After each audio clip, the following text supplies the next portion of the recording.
Access toolbar, ठीक है, और माइक्रोसॉफ्ट ऑफिस बटन है, ये रिबन मेन्यू बोलते हैं इसे, ठीक है, ये पूरा एरिया आपके पास।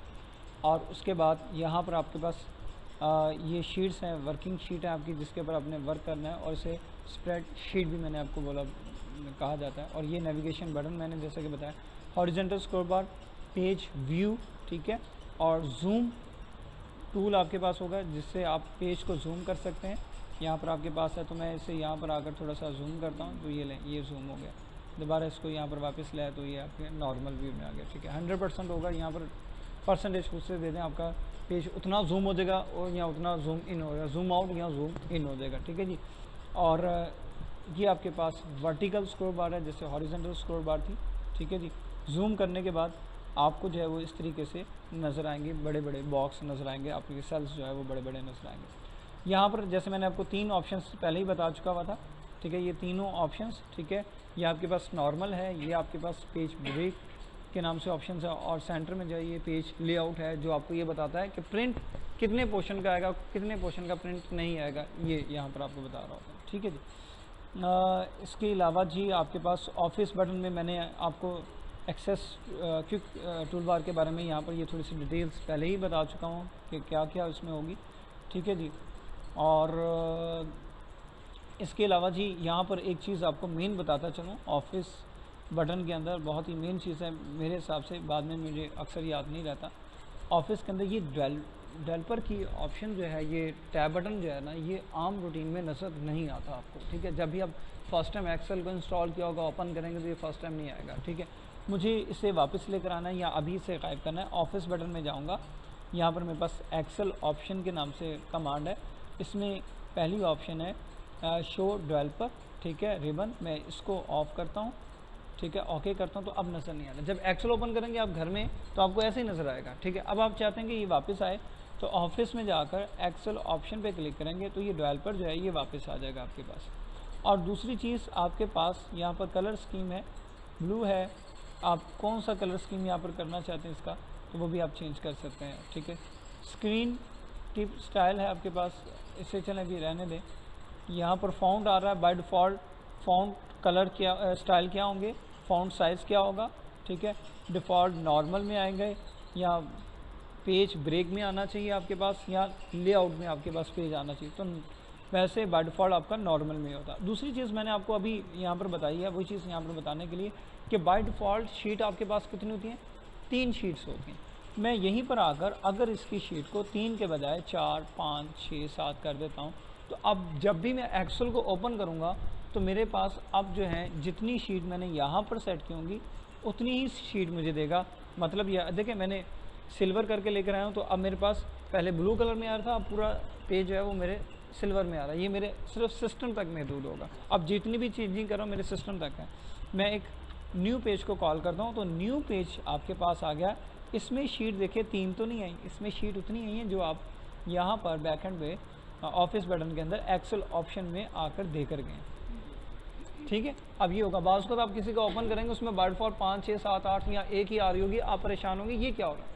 तो आप इसके बैकएंड पे जाकर से देख तो सकते हैं कैसा है। लेकिन बाय डिफ़ॉल्ट जब इस माइक्रोसॉफ्ट ने जब इसकी सेटिंग की तो बाय डिफ़ॉल्ट उसने 3 रखी हुई है, बाकी आपकी मर्ज़ी, आप जितनी भी कर लें। और जब आप ओपन करेंगे उस सेटिंग के मुताबिक तो आपके पास उतनी ही आ रही होंगी। मेरी बात गलत हो सकती है अगर उस सिस्टम पे सेटिंग इसी तरीके से मैनुअल हमने खुद जाकर चेंज की होंगी, ठीक है। इसके बाद यहाँ पर फार्मूला की ऑप्शन है, इसे हम थोड़ा सा आगे चल के डिस्कस करेंगे। फार्मूला में ऑटोमेटिक की ऑप्शन है, मैनुअल की ऑप्शन है। ये जब हम फार्मूले अप्लाई करेंगे उसके रिज़ल्ट हमारे पास आएंगे, फिर हम इन ऑप्शंस को देख लेंगे। बाज़ का रिज़ल्ट नहीं आता, पहले बहुत मरतबा ऐसा होता था कि इसकी सेटिंग जो है ना प्रीवियस वर्जन में मैनुअल हुई भी होती थी, या स्टूडेंट से क्लिक हो जाता है। तो कहता जी मैं जब एडिटिंग करता हूँ फार्मूले में जाकर, फार्मूला लगा लिया, अब मैंने कोई भी अमाउंट लिखी है तो वो आंसर नहीं आ रहा जब तक मैं अपने लिखे हुए फार्मूले में एक दफ़ा एडिटिंग करके बाहर ना आ जाऊँ तो चेंज नहीं होता। तो ये प्रॉब्लम बहुत होती है। तो उसमें क्या होता है कि यहीं पर बैक एंड पर जाकर उसने मैनुअल की ऑप्शन ऑन की होती है, तो इस वजह से वो फार्मूला अपडेट नहीं हो रहा था, वो एडिटिंग करता फिर होता है। तो आपने इसके बजाय इसको इसी में रखना। बाय डिफ़ॉल्ट होता ही है, हम लोग अक्सर जो है ये ऑप्शंस बताते नहीं है, इसलिए कि हमें पता है ये ऑटोमेटिकली यही ऑप्शंस होती हैं। लेकिन आपने प्रोफेशनल काम करना है तो वहाँ पर टीचर ने आपके साथ साथ नहीं चलना, ठीक है। अब आपको जो मैंने पहले काम करवाया था आपके प्रोफेशनल वर्क के वाले, अच्छा जी, इसके बाद जी और बहुत सी ऑप्शंस हमारे पास यहाँ पर मौजूद होंगी, अवेलेबल होंगी। हम यहाँ पर अभी जिन चीज़ों को डिस्कस करेंगे वो है हमारे पास नेम बॉक्स की कुछ चीज़ें होंगी, उसको हम लोग यहाँ पर देख लेते हैं। यहाँ पर मेरे पास मैंने अभी आपसे डिस्कस किया, जिस सेल को सिलेक्ट करूँगा, जैसे मैंने इसको सिलेक्ट किया तो इसका यहाँ पर नाम शो करवा रहा है, ये होता है नेम बॉक्स। ठीक है, अब नेम बॉक्स में भी अगर हम डिवाइड करें तो दो चीज़ें हमारे पास हैं। ठीक है, सेल एड्रेस, ये आपका जो अंदर लिखा हुआ है ये सेल एड्रेस है, और नेम बॉक्स ये जो पूरा बॉक्स आपके पास आ रहा है, ठीक है, जिसके अंदर वो लिखा हुआ है वो आपका नेम बॉक्स है, जो लिखा हुआ है वो एड्रेस है। ठीक है, और पूरा ये सिलेक्टेड एरिया जो सिलेक्ट करेंगे, जो आपको हाईलाइट नज़र आता है, ये आपका सिलेक्टेड सेल कहलाता है। ठीक है जी, ये हमारे पास मेन कुछ चीज़ें हैं। और उसके बाद यहाँ पर आपके पास एक और बहुत ज़बरदस्त चीज़ आ जाती है जिसे हम आगे भी देखना है। ठीक है, फार्मूला बार। ठीक है, ये टेक्स्ट लिखा हुआ अंदर जो है ये आपका टेक्स्ट है।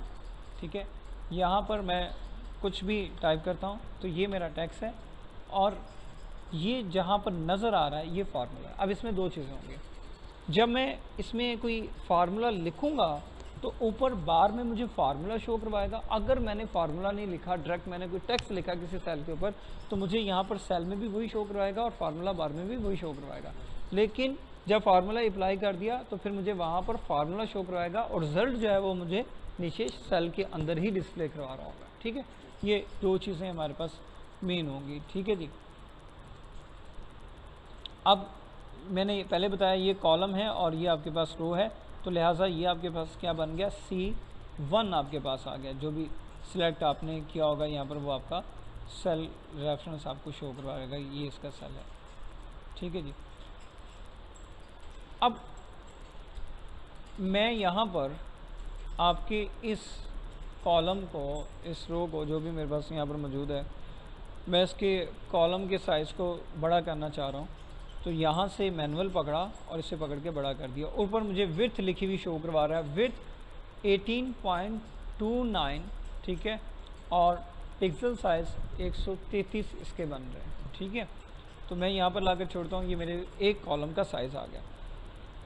और यहाँ पर इसी तरीके से मैं रो को सिलेक्ट करता हूँ, यहाँ से पकड़ा, ये मूव कर दिया, यहाँ तक ले, ये रो बड़ी होगी। मैं कहता हूँ पूरी शीट के कॉलम को, और यहाँ पर क्लिक कर दें, पूरी शीट के कॉलम्स को, कॉलम भी हों, बेसिकली उसके कॉलम हो, तमाम कॉलम्स एक साइज़ में आने चाहिए। ठीक है, तो आप यहाँ से किसी भी एक को सिलेक्ट कर लें। मैंने अभी इसी को सिलेक्ट किया, 8.43 ही रखा, तो यहाँ पर इसका साइज़ तो और है, इसका साइज़ और है। ठीक है, मैंने जस्ट इसको थोड़ा सा मूव करने के बाद इसे छोड़ा तो इसका साइज़ भी वही हो गया जो बाकियों का था, क्योंकि मैंने यहाँ पर ऑल सेलेक्ट के ऊपर क्लिक किया तो तमाम कॉलम का साइज़ वही आ रहा है। तो सेम इसी तरीके से ये रो है, मैं किसी भी एक रो के साइज़ को कम या ज़्यादा करता हूँ। ठीक है, तो तमाम रो के साइज़ कम या ज़्यादा हो जाए। ठीक है, और इसी तरह मेरे पास यहाँ पर इंसर्ट के अंदर, ठीक है, ये फॉर्मेट की ऑप्शंस है। यहाँ पर फॉर्मेट में आता हूँ तो फॉर्मेट में मुझे देता है, ये क्या दे रहा है, रो। ठीक है, मुझे एग्जैक्ट, मैं मैनुअल जब मूव करता हूँ तो एग्जैक्ट वैल्यू नहीं आती, तो यहाँ पर मैं जो एग्जैक्ट वैल्यू देनी है, ये देता है रो हाइट, कि रो की हाइट ये देता है 45 मुझे दे रहा है रो की हाइट। मैं इसको कर देता हूँ 30, एंटर किया तो ये देखें रो की हाइट जो है वो 30 होगी। मैं कहता हूँ नहीं, 30 भी ज़्यादा है, 30 से और कम करें, तो मैंने इसको 10 कर दिया। जब मैंने 10 किया तो ये देखें मेरे पास 10 में आ रहा है, वैल्यू पॉइंट्स में भी आंसर आ रहा है। जब मैं इसे मैनुअल करता हूँ तो मैनुअल में देखें तो ये देखें कुछ पॉइंट, मैंने इसको तकरीबन 30 एग्जैक्ट 30 लेकर आना है, लेकिन ये मेरे पास कह रहा है 30.75 आ रहा है। मुझे 75 नहीं लेकर आना, मुझे एग्जैक्ट लेकर आना है। तो मेरे लिए आसान ये है कि मैंने सिलेक्ट किया, यहाँ पर आया, रो के ऊपर क्लिक किया और यहाँ पर आके एग्जैक्ट 30 लिख दिया या 30.2 लिख दिया, 30 जो भी मैंने देना, एग्जैक्ट वैल्यू आएगी। इसमें बेनिफिट मुझे ये होगा, मुझे यहाँ पर आके मैनुअल में मुझे फिर हाथ सेट करना पड़ेगा, कम हो गया, ज़्यादा हो गया, ज़्यादा हो गया, कम हो गया, कोई प्रॉब्लम नहीं। ठीक है जी, इसके बाद यहाँ पर कॉलम भी आ जाते हैं। इसी तरह मैं इसमें जाता हूँ, तमाम को करना है, एक को करना है, एक को करना है तो एक को सिलेक्ट करेंगे। कॉलम की विड्थ आ गई तो यहाँ पर मैंने कॉलम्स को क्लिक किया और यहाँ पर आकर मैंने कॉलम कर दी जी, मैंने इसे कहा 8 हो जाए। ठीक है, 9 था, 8 हो जाए, कम हो गया। ठीक है, और इसी तरह मुझे किसी भी कॉलम्स को, किसी भी रो को हाइड करना है, तो यहाँ पर मैं कहता हूँ ये जी वाला कॉलम नहीं आना चाहिए, इसे सिलेक्ट किया और यहाँ पर आकर मैंने इसे कॉलम को हाइड कर दिया। ठीक है, रो को करूँगा तो रो हो जाएगी, अभी मैंने कॉलम को किया तो जी वाला जो कॉलम था वो हाइड हो गया। मेरे पास यहाँ पर आ रहा है ABCDE F के बाद H आ रहा है, जी जो है वो उसमें हाइड हो चुका है। इससे फार्मूला से कोई फर्क नहीं पड़ता?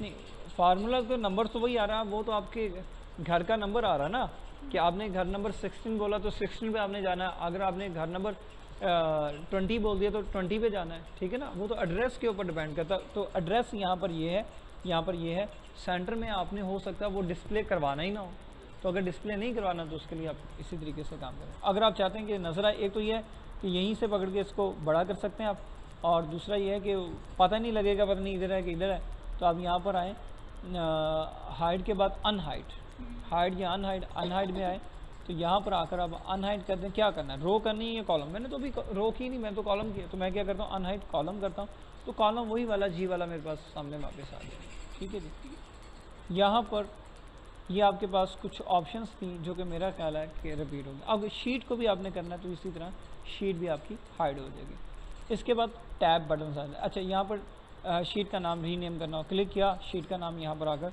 कुछ भी कर दिया, मैं फॉर एग्जांपल अपना ही नाम इस पर दे देता हूँ, और इसी के ऊपर डबल क्लिक करें तो शीट का नाम दोबारा से चेंज हो जाएगा। यहाँ पर आकर आप कोई भी नाम दे दें, आप कोई भी नाम कर दें इसका। ठीक है जी, क्लियर होगी बात। और इसके बाद जी यहाँ पर मेरे पास टैब बटन है, मैं इनका कलर करना चाहता हूँ। ठीक है, इस पर ये कलर किया। ठीक है, शीट 4 पे आया और इस पर आने के बाद दोबारा इसी में फॉर्मेट में गए, टैब कलर्स, मैंने कहा जी कलर ये हो जाए। फिर इस पर आया, मैंने कहा जी इसका कलर जो है वो ये वाला हो जाए, और इस पर आया। हर एक का कलर आप मुख्तलिफ कर सकते हैं, चाहे तो सेम कर लें, चाहे तो मुख्तलिफ कलर करें। मुख्तलिफ कर लेंगे तो उससे आपको थोड़ा सा अंदाज़ा हो जाएगा कि फ़लानी शीट का ये कलर है, इजीली आपको पहचानने में आसानी रहती है। और टॉपिक वाइज अगर नाम रखेंगे वो तो ज़्यादा बेहतर है। अगर बिलफर्ज में ए रोल, अच्छा जो भी आपकी शीट का नाम होगा जिस पे काम करेंगे, बेहतर ये है कि आप वही नाम रखें ताकि आप वो नेक्स्ट टाइम उसे ढूंढने में आसानी रहे, प्रॉब्लम ना हो। ठीक है, अदरवाइज शीट 1 2 3 4 5 क्या पता है कि इसके अंदर क्या है, टॉपिक पता होगा, आप क्लिक करेंगे उस टैब बटन के ऊपर, उसके अंदर एंटर हो जाएंगे। ठीक है, सबसे आसान तरीका इसमें ये। अच्छा जी, बहरहाल जब ये काम हो गया आपका, तो हमारे पास यहाँ पर टैब बटन्स के बाद यहाँ पर आ जाता है किसी भी सेल को लॉक करना हो या आपने शीट को लॉक करना हो, तो यहाँ पर आकर क्लिक करेंगे तो यहाँ पर कुछ ऑप्शंस हैं, आप इनको यूज़ करेंगे। फॉर्मेट उसमें चेंज होना चाहिए, रो या कॉलम्स को उसमें चेंज होना चाहिए। फॉर्मेटिंग करते हुए मुझे लॉक करना है, फॉर्मेटिंग ना हो, रो डिलीट ना हो, रो इंसर्ट ना हो। ठीक है, तो ये तमाम ऑप्शन यहाँ ऑन करने के बाद ऊपर से मैं पासवर्ड दूंगा, ओके कर दूंगा। अब दोबारा वो तमाम काम नहीं होंगे जिनको मैंने टिक किया होगा। मैं कहता हूँ रो इंसर्ट नहीं होनी चाहिए, रो इंसर्ट नहीं होगी। मैं कहूँगा कॉलम डिलीट नहीं होना चाहिए, कॉलम डिलीट नहीं होगा। ठीक है, और जो भी वर्क करूँगा वो सारे वर्क यहाँ पर होंगे। ये प्रोटेक्शन लग जाएगी आपकी शीट के ऊपर, जो आप काम करना चाहते हैं। ये तमाम ऑप्शन, ये लिस्ट आपके पास मौजूद है, इसमें से देख लें कि क्या क्या करना चाहते हैं और क्या क्या आप नहीं करना चाहते, वो ऑप्शन आप ऑन करवा देंगे। ठीक है जी, ये प्रोटेक्शन के हवाले से आपको पहले ही ऑप्शंस कुछ मैंने बता दी हैं। ठीक है जी, यहाँ पर कोई मसला, कोई चीज़ जो आपको समझ में ना, ये बिल्कुल थोड़ा सा एक इंट्रोडक्शन था जिसके हवाले से, एक्सेल के हवाले से, जो अभी मैंने आपको इसमें बताया। ठीक है जी, ये भी क्लियर हो गया।